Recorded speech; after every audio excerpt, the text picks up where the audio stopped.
grading the draft.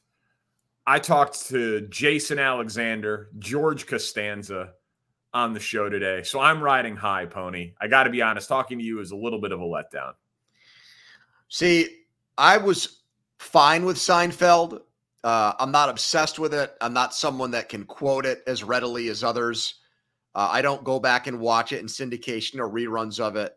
I had a girl that I dated at one point who was obsessed with it, and she lent me the DVDs, and I tried to go back and watch it. I thought the first season was actually pretty bad. And then after that, it, picked up quite nicely. But I would have been more excited if I got to interview like Jair Alexander. So that's I saw ridiculous. What's that's that? Ridiculous. That's ridiculous. Well, I know it is, but I don't know why you're also shocked by that. You've known me I'm not shocked by it. That's a perfect thing for you to say. That is just so contrarian and ridiculous and indefensible. 99.9%. Jair Alexander would be more interested in talking to Jason Alexander than talking to himself. That's just such a ridiculous thing. Jair Alexander's mother would rather talk about George Costanza.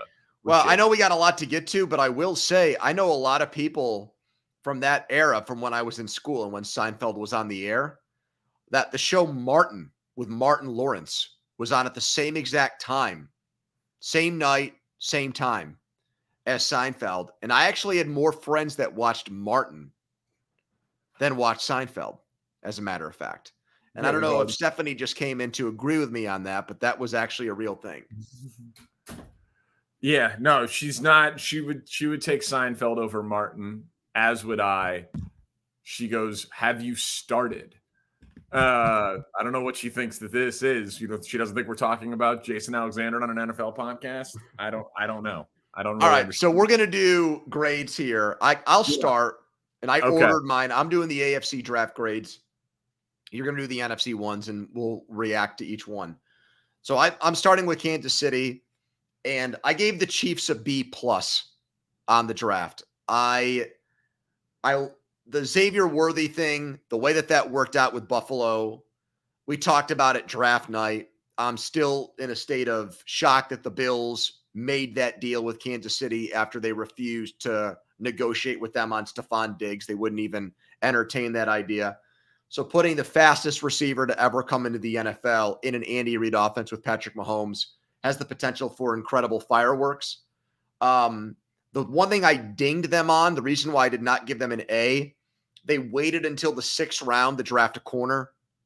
I'm wondering about the Snead contingency plan for them. I think it was a sneaky, smart move to take the tackle from BYU in the 2nd round, because as of right now, do you know who is currently the left tackle, the blindside protector for Patrick Mahomes going into this season? No. It's a guy named Wanya Morris. Ooh. Yeah. Yeah, he's plug and play. BYU. Yeah. I know that they were saying they're drafting their starter, but I didn't know that who he was replacing. Yeah, so Kingsley from BYU, and Andy Reid's a BYU guy. He'll go right in. He had kind of a up and down career there at BYU, so he's more of a potential guy than he is a production player. But the Snead thing, you trust Spagnuolo, but I thought they had a few opportunities there in the middle rounds to take someone who might be able to play quickly, like the guys the year they won the Super Bowl in 2022. They didn't do that. So that's the one area where I'm going to nick them. B+ for Kansas City. All right, so I organized mine by division and just kind of went through it that way. So I'll start NFC North with the team that was the best in the division last year, the Lions, and ironically also gave them a B+, but I almost wanted to give them an A by default because Brad Holmes, I feel like, deserves the benefit of the doubt for the heater that he's on, that every draft pick that he's made since he's run the Lions for 3 years is still on the roster. Ooh, that's a great stat. That's just an unbelievable thing that they've never had to cut a 6th round pick or anything like that. Now that'll change this year. Tough team to make, and at this point and all of that. So he probably deserves to have an A at this point. I also, we're an NFL podcast. We do what we can to scout these college guys, but I like best available player at a position of need. Like I like that at a position of need caveat to be thrown in, not just, best player available on my board. That's not a smart way to do it. Their secondary was really bad. And they traded for Carlton Davis, which was smart. And then they trade up and take the corner from Bama. And then they take the big physical dude, Rackestraw, in the 2nd round. So like in one offseason, they trade for a vet. They trade up in the 1st round, and then they draft another one in the 2nd round. They took the biggest weakness of the team, and it's young, but they threw premium resources at premium positions at the biggest weakness of the team. Like, that's how you should build a team when you're a contender. So I really, really liked it. Just not a ton of draft capital there, and moving up in the 1st round for a non-quarterback is always risky. So that's why I didn't give him an A. I gave him a B+.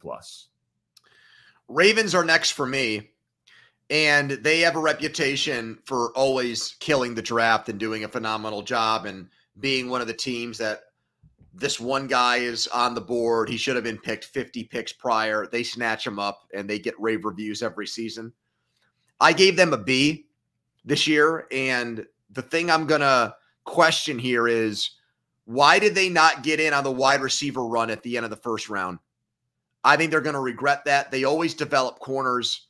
They find corners. They're a corner-laden franchise. It's kind of like what the Steelers do with the receivers. They're famous for doing that with defensive backs. And they did that with TJ Tampa later in the draft when he went in the 4th round and he was projected as a 2nd-round pick, the big corner from Iowa State. You're right now, if you had to play a football game in Baltimore on Sunday, you would have Zay Flowers out there with Rashad Bateman and Nelson Aguilar. And I understand that Mark Andrews is coming back and is healthy. But if we're power ranking wide receiver groups in the NFL, they are in the bottom 10 and maybe the bottom 5 with those 3. And you had Ladd McConkey, you had A.D. Mitchell, you had Keon Coleman. You had 4 or 5 guys that you could have easily picked there. Ricky Pearsall. There were so many guys that were there for you to take in that slot. They didn't. They went with Nate Wiggins, who's a great cover corner, but he's so small. I wonder if he's going to be able to tackle. Now they lost Geno Stone, who led the league in interceptions. So they're trying to make up for that loss. But I trust them to do that later in the draft, Danny. And I think that they've got a serious weakness at wide receiver that didn't get solved in this draft. So I'm giving them a B. It's interesting, though. I mean, Lamar has done more with less with the pass catchers for forever. Like Mark Andrews and Zay Flowers, he's probably like, good enough for me. And he's had so little there. I actually think offensive line might be the biggest weakness on the Ravens. So I'm with you that I was surprised at the position that they prioritized with their top draft asset. You made a pretty good case for a receiver. I think you also could have made a good case for an offensive lineman. I'll just get my team out of the way. I'll just get the A+ out of the way. Rome Odunze and Caleb Williams. That's it. What more is there to say? And a punter. Dude, this team is so good, they're able to take a punter in the 4th round and not even really get criticized for it. Oh, no, they had to pass up on a defensive lineman, so they traded a future 4th to get back into the 5th and take the kid from Kansas as an edge rusher who can learn under Montez Sweat. They'll sign a veteran. They'll sign Calais Campbell, or they'll sign Yannick Ngakoue or someone like that on a 1-year deal once camp gets going. So, D-line, if Montez Sweat got hurt, they'd have no pass rush. They had no pass rush last year, even with Montez Sweat. But you get a wide receiver that is compared to Larry Fitzgerald, and you get a quarterback who's immediately one of the 10 most talented guys in the NFL at his position.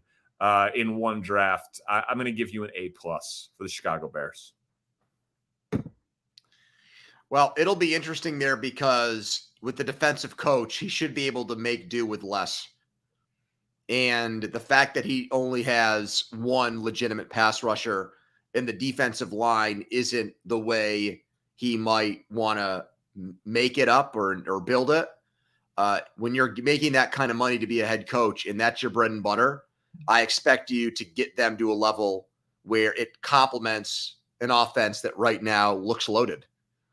If Caleb Williams is this year, let me put it this way. If he is a top 15 quarterback, they're a lock to make the playoffs, in my opinion.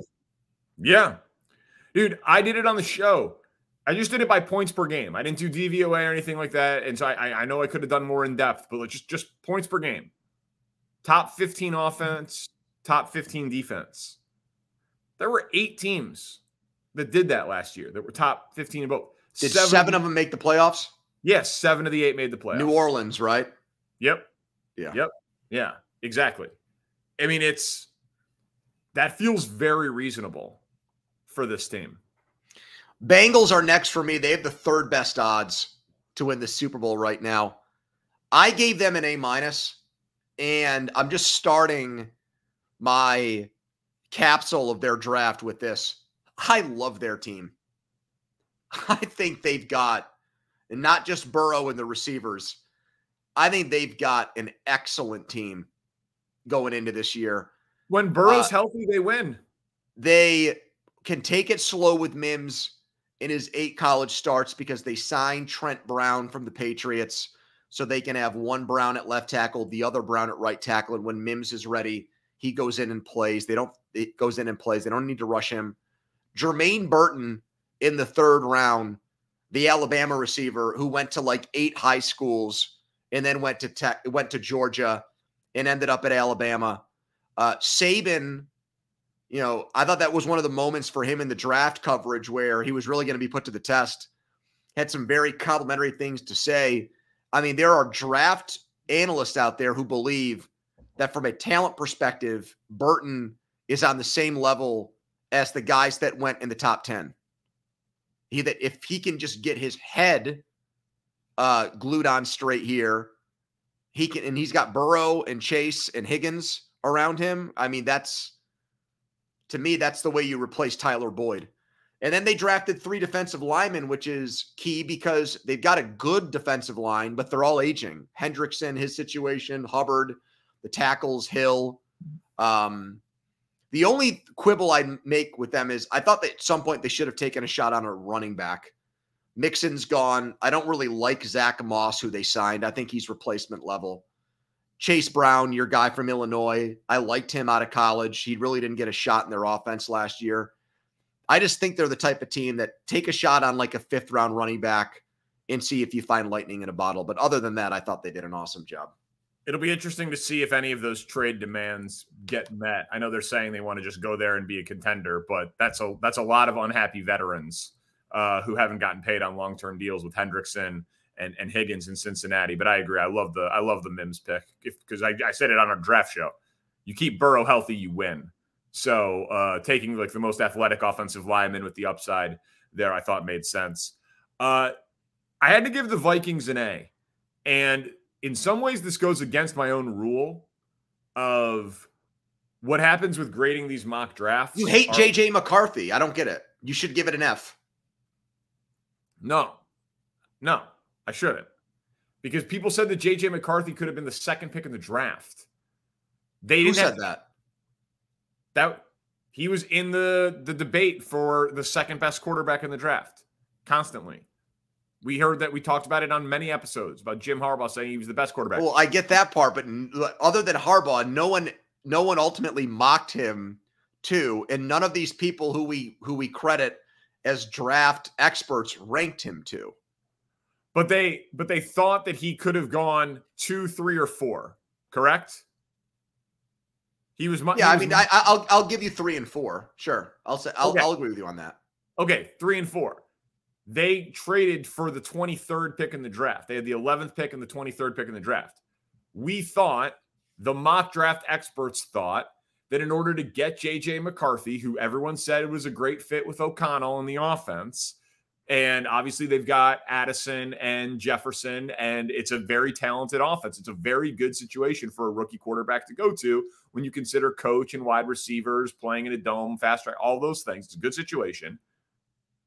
People thought they'd have to give up both first-round picks to go get him. Instead, they traded up as little as you can, one spot, to get J.J. McCarthy, and they lost Danielle Hunter, and they replaced him with Dallas Turner, who people thought could have gone 8 to Atlanta. So grading these picks relative to where guys were mocked, I do think is, generally speaking, a bad way to do this, because it just could mean that the mock drafters were wrong and the GMs were right. But when you get top quarterback prospect, not the literal top guy, but a guy who could have been a top 2 to 4 pick, you say 3 to 4, fine, and a guy who could have been the top defensive player in the draft, 2 premium positions to replace your 2 Pro Bowl caliber veterans in Cousins and Hunter, and you get him at 10 and 17, that's a good draft. The problem with your reasoning, though, is if McCarthy, so let me put it this way. If McCarthy turns out to be a below average NFL quarterback, if you were Ziggy Wilf and you were making that decision in Minnesota on your general manager, would you not come down as harshly on him because what they had to do to acquire McCarthy was not as expensive? Like, would that actually get factored into your process with grading a guy on his job performance? Well, I mean, obviously they have to be right at quarterback, but yes, acquisition cost matters. Okay. Acquisition cost matters for a GM. Sure it does. Do you disagree? I think it's just, I think you just parsed it out a little bit differently than I thought you would, because if you ultimately don't like the player and don't think he's going to do well, I'm surprised to hear you give them a. Hold on a second, though. We know that situation matters a ton. Like, I think that Drake May would be a better pro if he was a Viking than he's going to be as a Patriot. But then would any quarterback there to the Vikings in the first round, would you have looked at it and not really criticized it because it's a good place for a quarterback to go? Yeah. Yeah. But so this kind of reminds me of the San Francisco thing then. If the environment is so quarterback friendly, if the system is so conducive to good quarterback play, why would you move up at all? And why would you overdraft a quarterback there? Well, they clearly don't think they overdrafted him, though, dude. Well, of course that, but I'm not talking to Kevin O'Connell on this podcast. I'm talking to you. And for months you said you thought you want me to get him? Want me to go get Kevin? You thought J.J. McCarthy was going to be a bust. So well, that's I thought that what I watched in college did not scream NFL starter. That's what I thought. But I do think that he is in a great situation, and I think that he is going to be better than Jaden Daniels and Drake May this year. I do think that. So, what would you give this team? I like McCarthy more than you do. Yeah. So I would actually give them more like a B or B plus, but I wouldn't have. If I don't like the player, I'm not going to give the team really any credit for what they did to draft him. My next team is the Bills. I gave them a D. They needed more than one wide receiver, and the way they went about acquiring their wide receiver, Coleman, and trading back and moving back, I didn't like it. If they had to play a game today, just like the thing I brought up with the Ravens earlier, we're looking at Keon Coleman, Khalil Shakir, Curtis Samuel, and Mac Hollins at wide receiver. Come on, Buffalo. You're trying to keep up with the Joneses here in the AFC, and that's the best that you can do. I understand there might be some cap issues because of what you're paying Josh Allen, but you got to be able to do better than that. We've touched on their really poor draft record the last few years. The Bishop kid they took out of, I think it was Utah, as a safety. Now, they lost both of their safeties, Poyer and Hyde, so it was a need.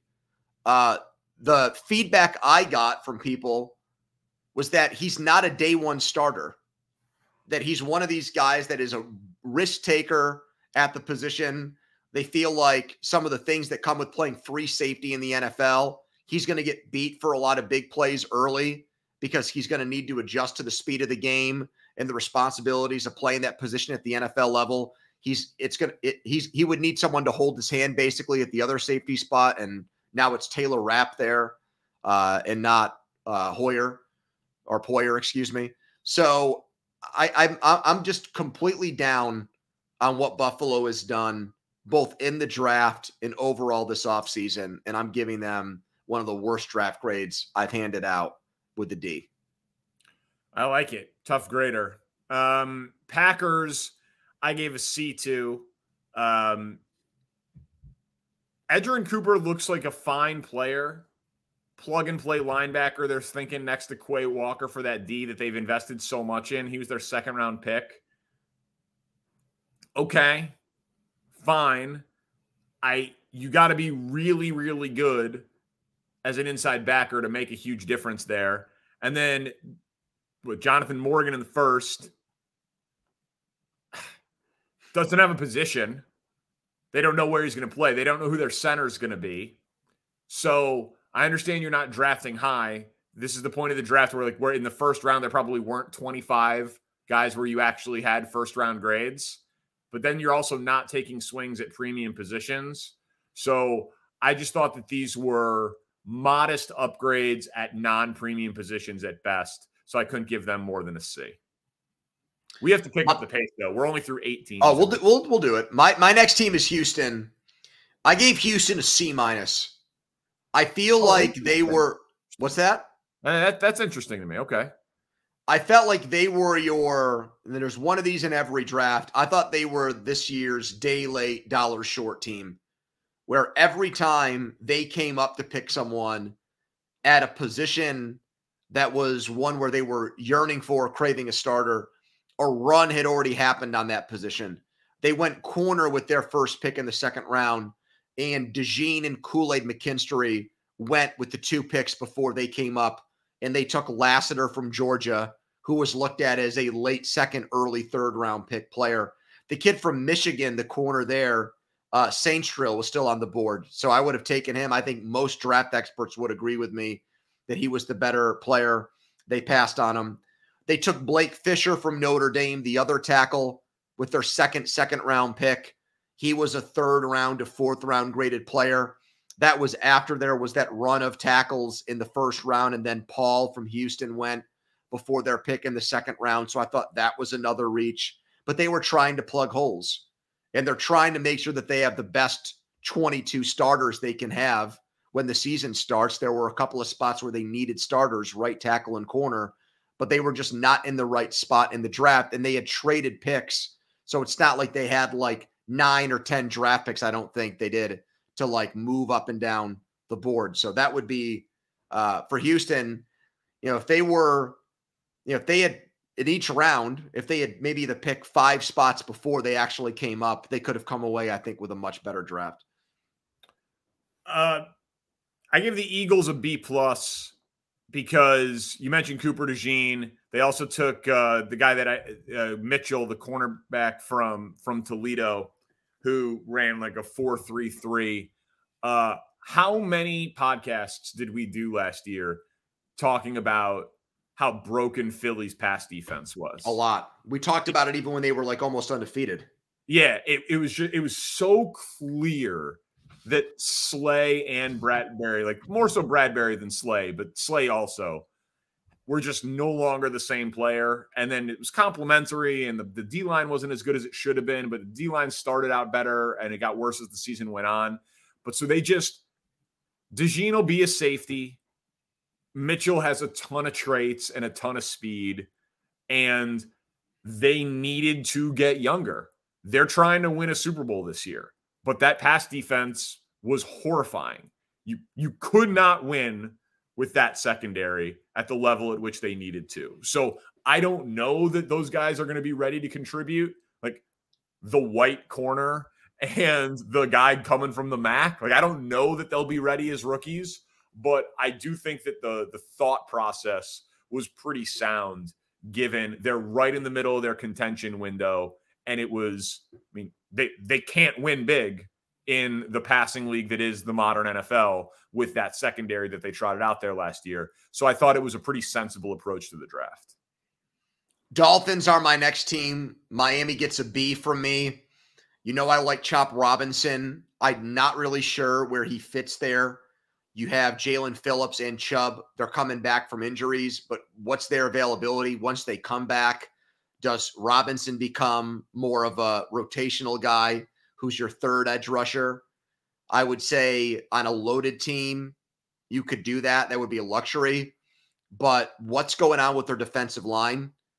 You know, Zach Zieler's I think an above average defensive lineman. He made a ton of plays for them last year, but we know what happened in free agency with them. I felt like they missed the pick that they lost in the Brady tampering case. Third round pick, they didn't have that.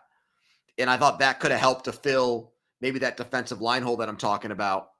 The other thing I was thinking about with them was Spencer Rattler went a few picks before Miami's 5th round selection. I thought he would have been perfect for them.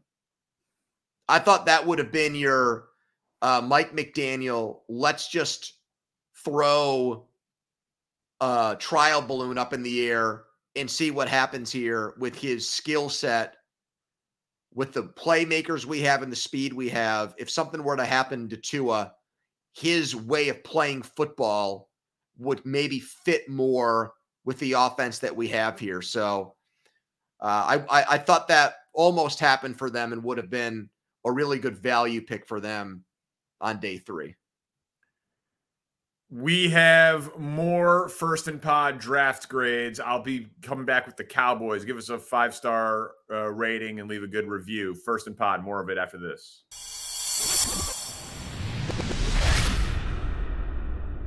All right, welcome back into First and Pod. Danny Parkins and Andrew Fillipponi grading the draft. I gave the Cowboys a C because trading back and acquiring more assets is good.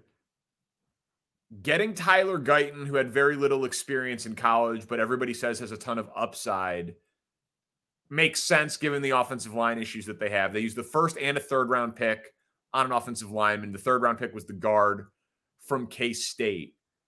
It was sensible, and maybe it's just because of like what the Cowboys have been in the past, but they didn't take a swing on a skill position player. I mean, they had to bring back Zeke Elliott. They lost Tony Pollard. They need help other than CeeDee Lamb, who is so good. Like, give that guy some help. You're so dependent on him. Who knows how long this Dak Prescott experiment is going to go? It feels like they are paralyzed by how they've been delayed in giving their best players the big money contracts. And they didn't do anything in free agency, and they didn't really take any big aggressive swings in the draft.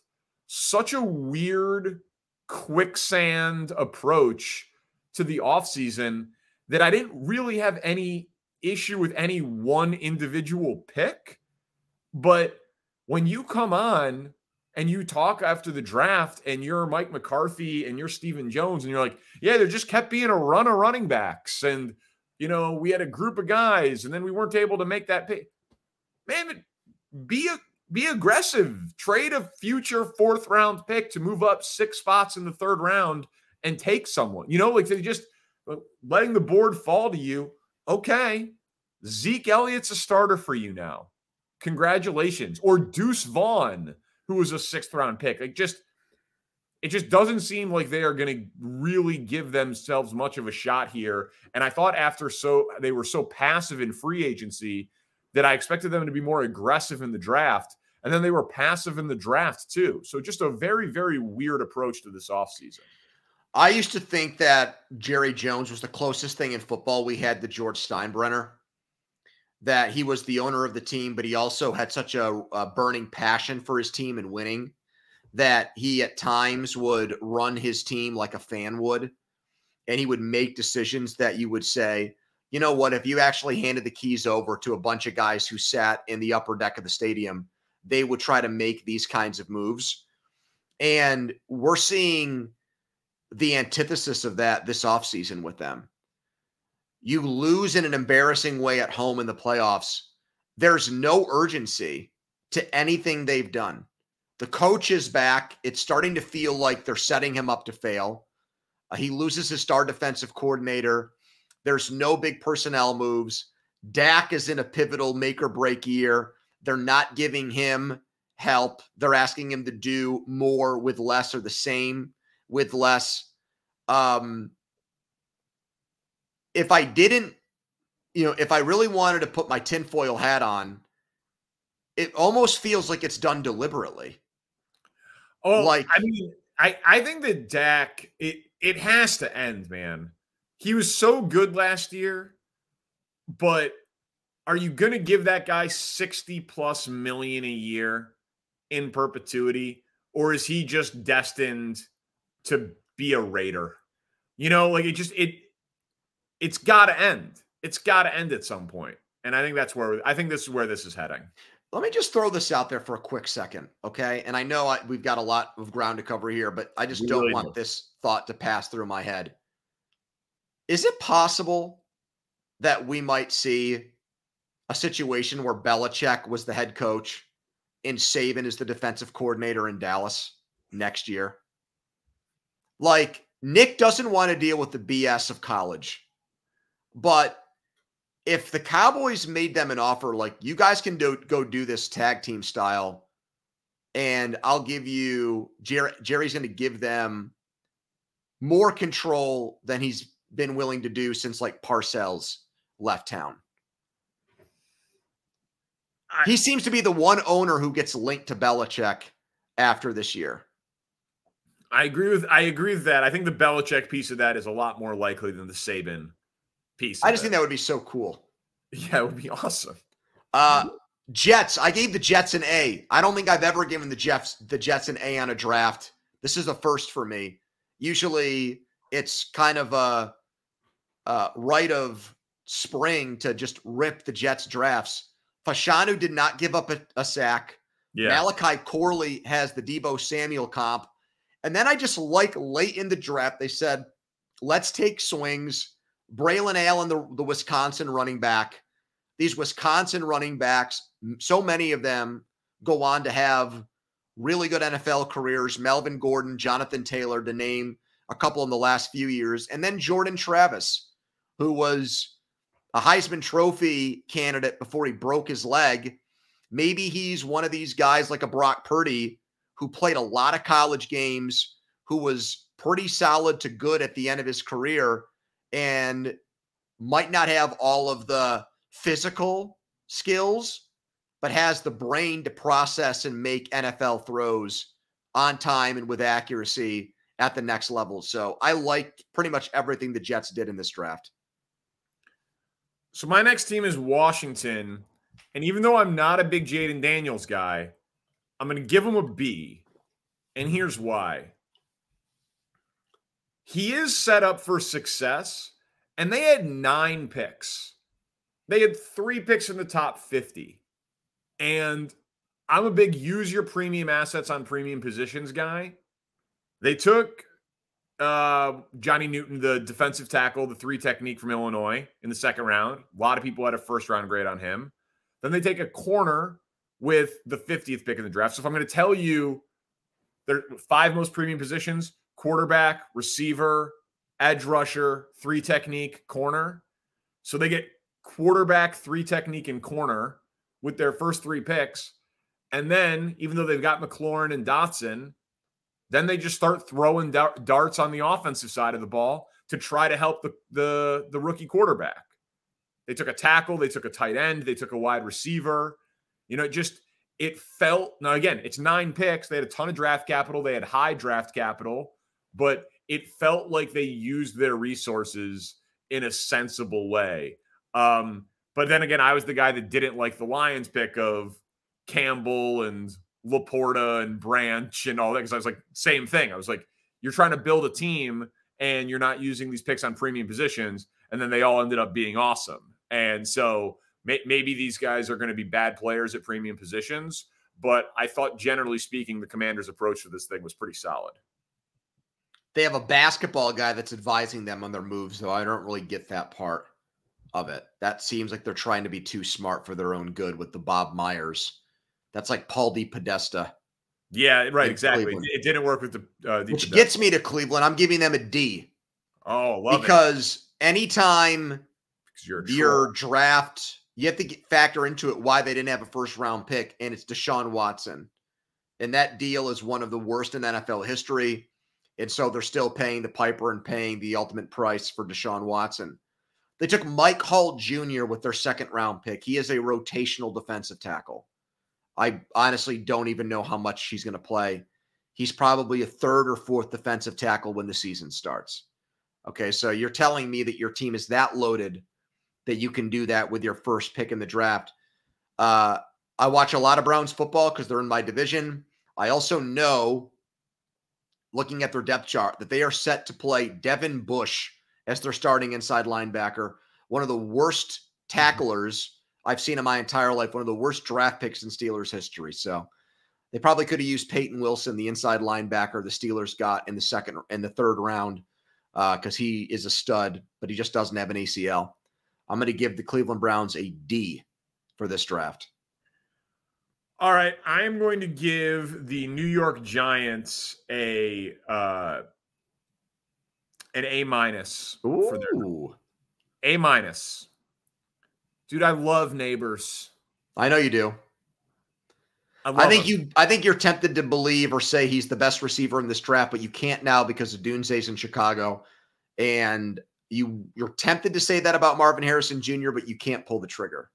So, listen, I celebrated and jumped out of my chair when the Bears got Odunze.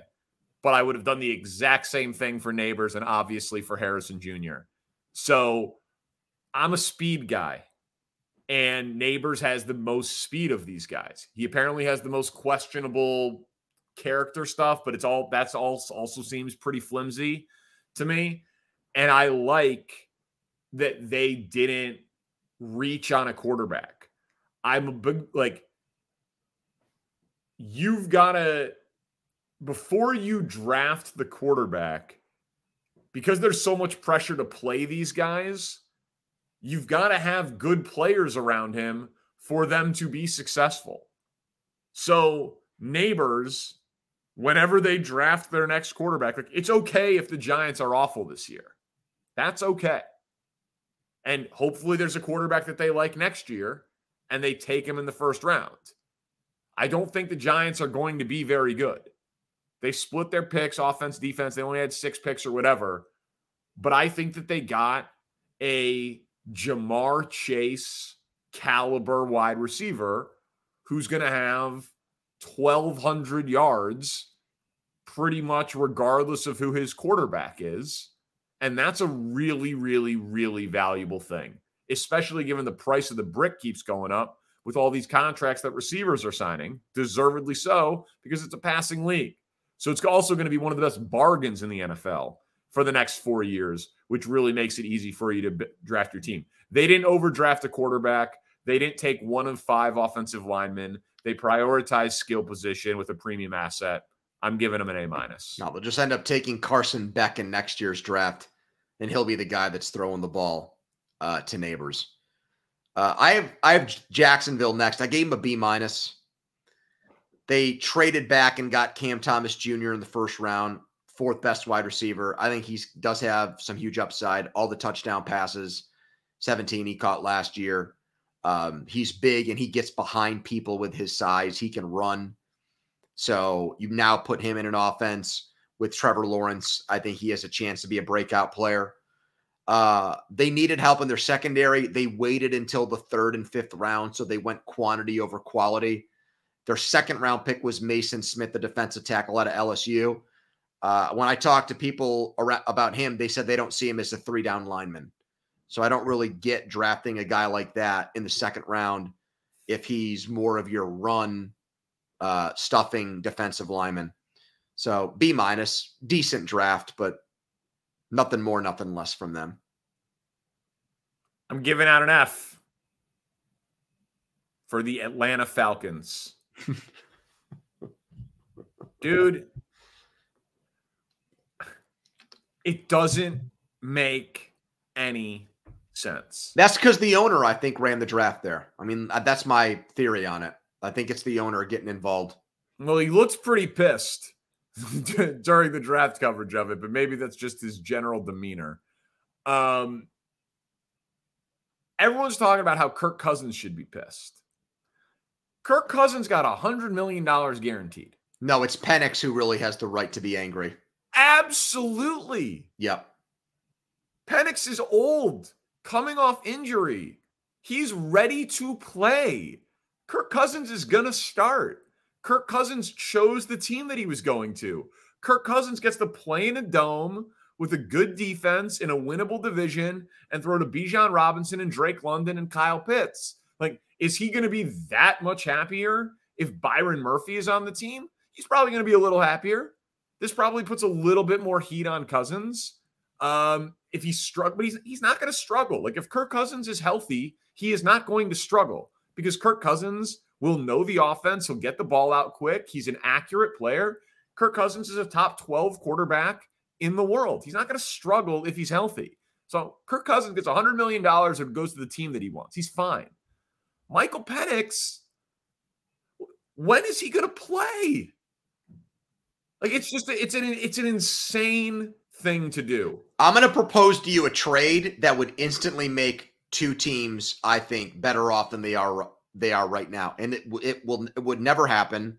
And the salary cap would prevent it from happening. But I almost wish like the commissioner would get involved and he would like waive the cap penalties for it, which would be setting an awful precedent, but it would just make the league better.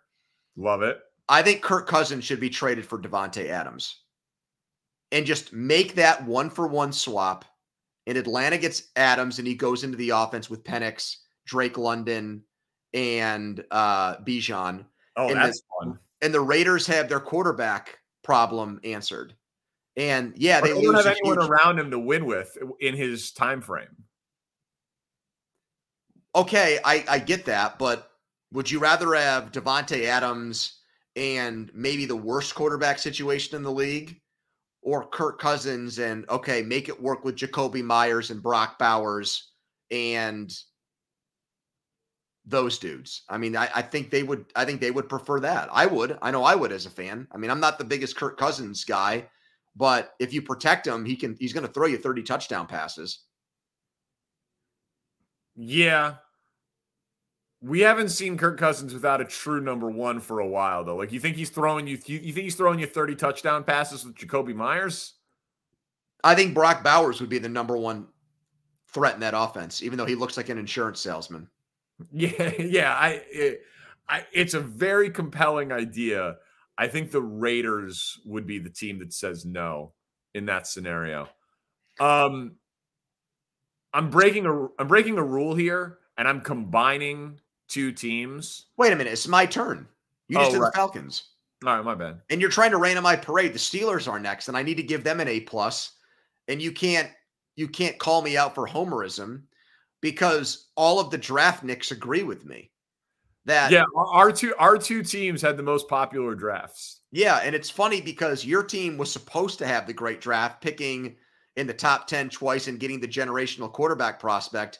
My team picked 20th, and they're just getting rave reviews, and for good reason.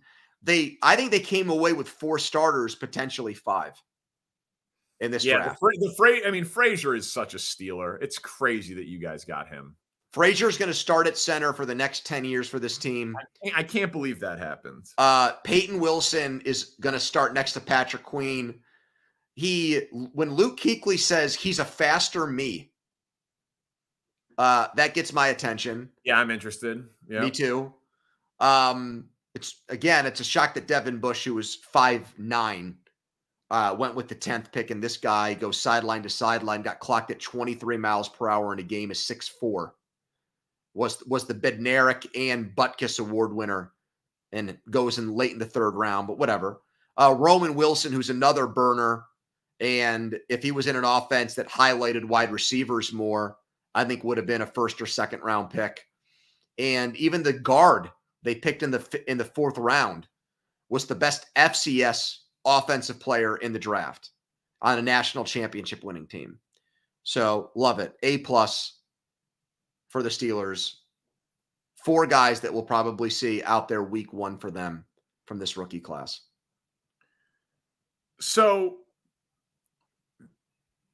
the teams that I wanted to combine were the Saints and the Bucks in the South. Combine them. I apologize to the Saints and Bucks fans that listen to our podcast religiously who wanted separate and are offended that 2 rivals got lumped in. But I'm going to allow, and so is Spencer. He's going to allow nice for Kevin.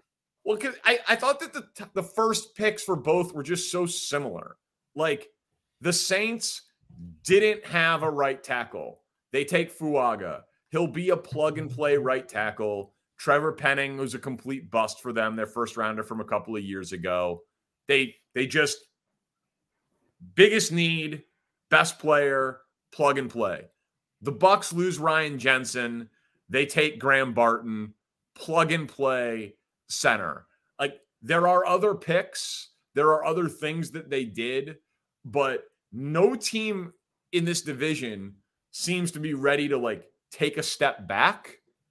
They're all just, like, I mean, obviously the Panthers were a disaster last year. The Bears get the number 1 pick from them, but, like, obviously they're building with something with Bryce Young, but Falcons trying to win now. Saints with Derek Carr trying to win now. Bucks with Baker Mayfield trying to win now. None of them can win the Super Bowl. None of them are going to be awful. And so they're just like, we are going to draft for our absolute biggest need to help out our quarterback. I thought both picks at the top of the draft were very sensible, and I thought they were also very similar.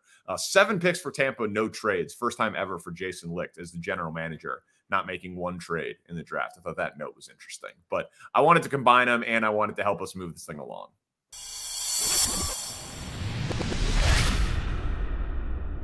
Back in on First and Pod, Danny Parkins, Andrew Fillipponi. I combined 2 teams in the NFC South. Do you want to go next? Yeah, I have the Colts. B- for them. Chris Ballard, these videos that go out of him talking to picks are very entertaining.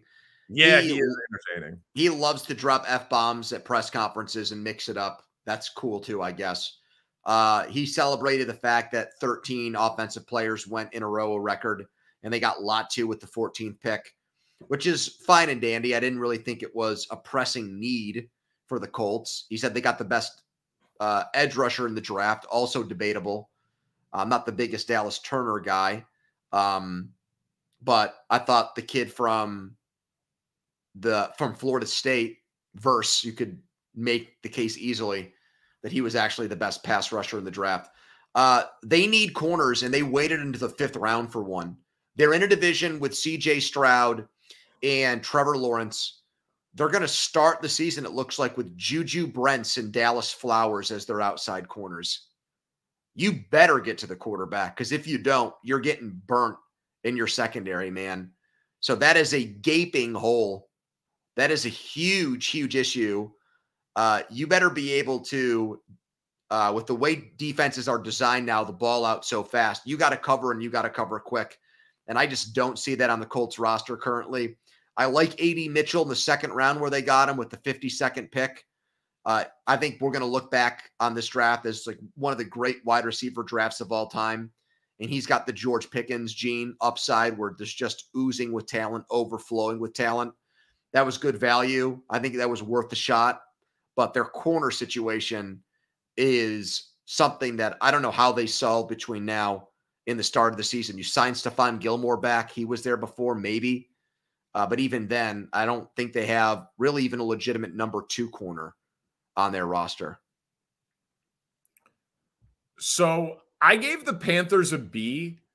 And as I was researching for this pod, That was higher than basically everybody else graded them. People hated this draft. And I know that Xavier Legette is a polarizing, like boom or bust type of play. Like, is he going to get enough separation to be good in the pros? Crazy athlete, physical, etc. But again, maybe it's because we're coming at this from like the pure NFL standpoint of it. They put poor little Bryce Young in such a terrible situation with trading away McCaffrey and trading away DJ Moore and not having a first round pick this year and not having a second round pick next year, that like at least they are trying to surround him with pieces with their limited assets. They trade back into the first round and take Legette. So if he hits, they get the 5th-year option on him. Again, incredibly valuable for a wide receiver who obviously has he's a very high ceiling. It's just a question of if he reaches it. Then everyone in the world loves Jonathan Brooks, the running back out of Texas.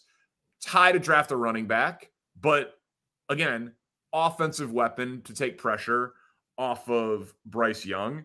And then they took the tight end out of Texas with the 101st pick in the draft in the 4th round.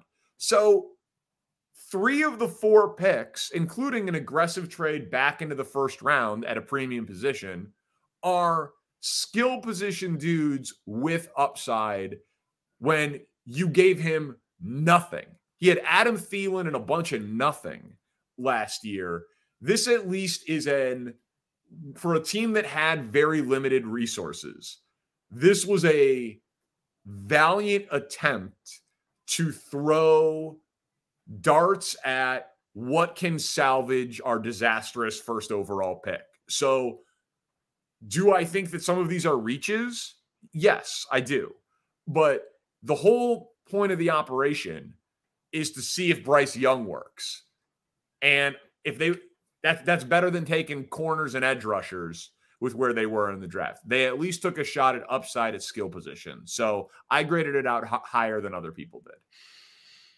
So I gave the Vegas Raiders a B+, and they're the team to me that when we have discussions about football writ large and you get analysis like there are 20 million men in America between the age of, say, 20 and 30, and yet we only have among that 20 million, 20 people, period, who are good enough to play quarterback in the NFL. They are the team that is like the casualty of that right now. Mm-hmm. They had a good draft. I think they're building a good roster, and we like Gardner Minshew, but they have journeyman and late round draft pick at quarterback. And they just feel like a team that has a very good shot of wasting what I thought was a pretty solid draft. Bowers fell to them. Powers Johnson in the 2nd round. Eichenberg from Ohio State at linebacker in the late rounds. I think he'll eventually start for them. Richardson, a big corner, late in the draft too. Many of the draft experts looked at him as a future starter in the league. So like I was saying about the Steelers, they might have found 4 or 5 starters in this draft, but it's hard for me to get too excited about it because they have an issue at the most important position, and free agency or the draft didn't fix any of that, So yeah. So what was your grade on them? B+. Okay.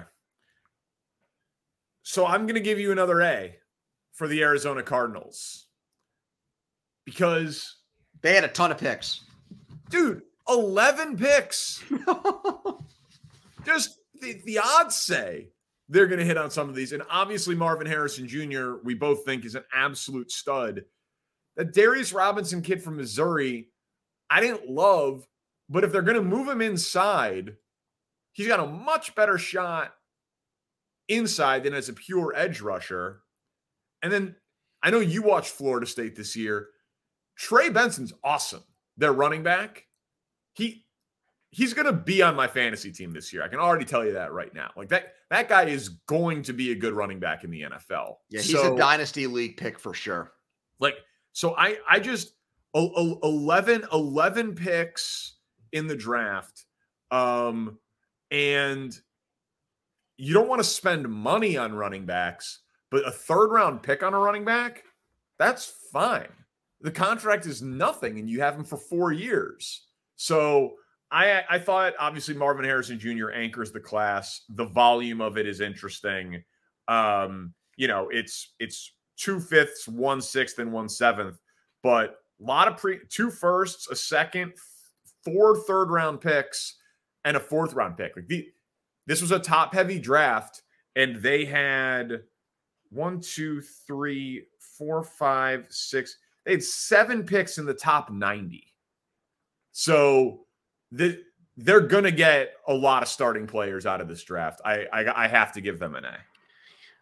I know that time is of the essence here for our listeners, but I do want to just say about Arizona quickly here. I'm pulling it up on my phone.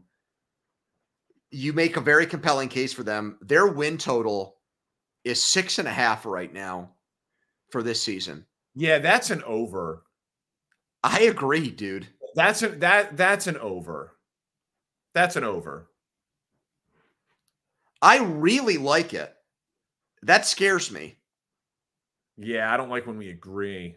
I mean, that's one of my favorite. That's one of my favorite bets out there. Yeah. I think they got a chance to be a sneaky good team this year, dude. Well, yeah. All right. I mean, listen, Kyler being healthy for a full season and all that youth injected. Yeah, I agree. That they could win 7 games. Let's make that let's make that a show. Titans, I gave them a D-. You draft Latham because Alt goes before your pick. You stay where you are. You don't trade back. You don't accrue extra picks. You just sit there. Then you draft the guy that's always been a right tackle, and you're going to play him at left. Your 2nd-round pick, you take Sweat, the defensive lineman from Texas. He is a traditional nose tackle. He is like Jordan Davis, the kid from Georgia who went to the Eagles a couple of years ago, but is not looked at as nearly that type of prospect as far as athleticism goes. But the same questions remain about how many snaps he can play in the NFL per game. And that's your 2nd-round pick as a team that, let's face it, maybe complete roster-wise is one of the 8 or 9 worst in the entire league. So, yeah, I was not impressed at all with what the Titans came away with in this draft. I give them one of my worst grades. So, for the Rams, I'm going to give them a B+. I didn't love Verse as a prospect. 19 is better than where he was getting mocked, though. And pairing him up with Byron Young is at least like they're investing heavily in it. Because then they also took his teammate from Florida State, Braden Fisk, who had 6 sacks each of the last 2 years. You're obviously not replacing Aaron Donald with one guy, but the only way to do it is to throw premium assets at it. So they used the 19th and the 39th overall pick on defensive linemen. The safety that they took in the 3rd round, Kinchins from Miami, dude had 11 picks in college, and Louis Riddick said he could be a Pro Bowler, was his favorite safety in the draft. And then I was talking with Matt Miller. He said that guy that they took in the 6th round, who I didn't know about, Bo Limmer, he's like, he will be their day 1 starting center. He thought he was going to go in the 3rd round, maybe the 4th. They get him in the 6th. Now, that's obviously just one draft analyst, but it's a good one. So if they got 2 starting defensive linemen, a starting safety, and a starting center, and that's me skipping the higher of the 2 3rd-round picks, Blake Corum will play, running back out of Michigan. Oh, yeah.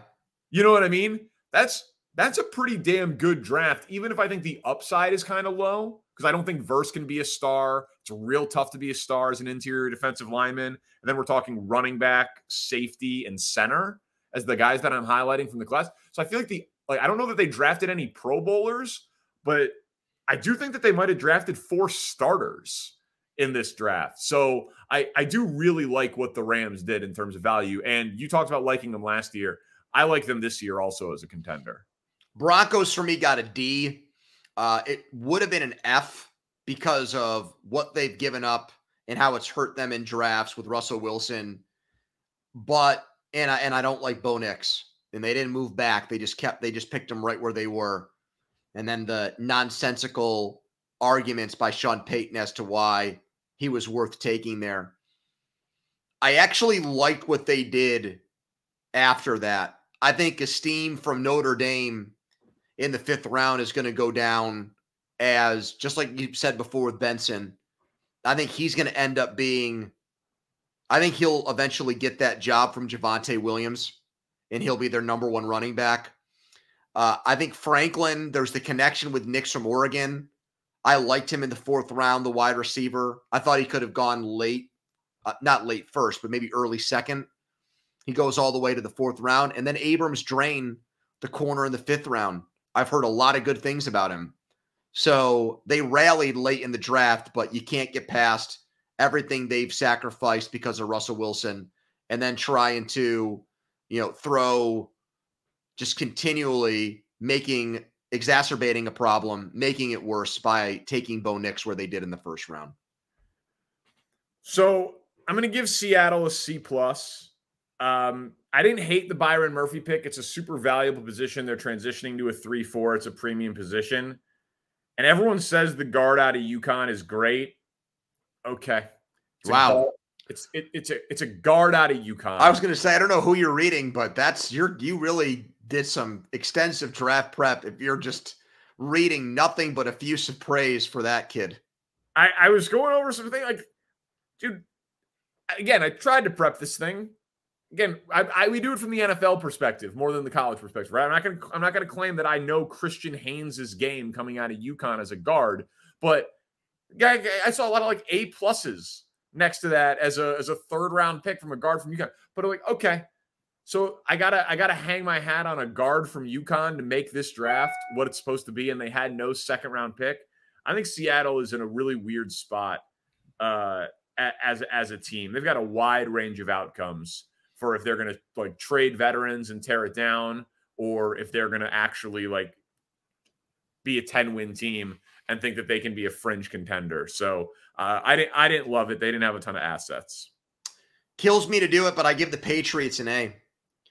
I'm a big Drake May fan, so to get him with the 3rd pick in the draft when I believe the potential is there for him to be the best quarterback in this draft, even though I know the situation he's walking into is not really suitable for high-end play right off the bat.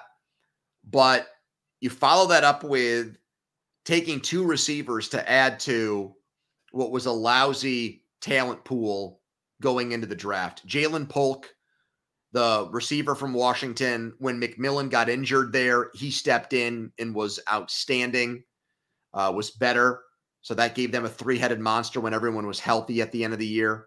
So I like taking a flyer there. Javon Baker, a wide receiver from UCF. He was originally at Alabama. He's got great measurables. His testing numbers are very high. So I like that as a dartboard play in the 4th round. So 2 receivers and a quarterback who I think has a chance to be like a Justin Herbert type. That's an A for the Patriots. I gave the Niners an A- to wrap it up. That's my last team. Pearsall's just going to be good in that situation, and it's insurance for whatever they decide to do with Ayuk. But if they actually do have him, and they've got Ayuk and Debo and Kittle and this guy, it's just an embarrassment of riches. And then people back from KC swear by Dominic Pooney, the guard from Kansas. They're like, he's not a guard. He can play center, he can play tackle, he can play guard. And the Niners offensive line was pretty quietly awful last year, other than Trent Williams. Like, it was very inconsistent. And so if they got a guy who can be super versatile and play a bunch of different positions to upgrade in that spot, I thought that made a lot of sense for them. Then took 2 corners with their other 2 premium picks in the 2nd and the 4th. So part of it's organizational trust. Part of it is position and need, but I liked how they approached it. It's hard to have great drafts at the back end of rounds, but I thought they did a good job. All right, bro. All right, man. We will move on through the offseason. Tell a friend about First and Pod. Thank you to Spencer Ray. Subscribe, rate, review. First and Pod. Peace.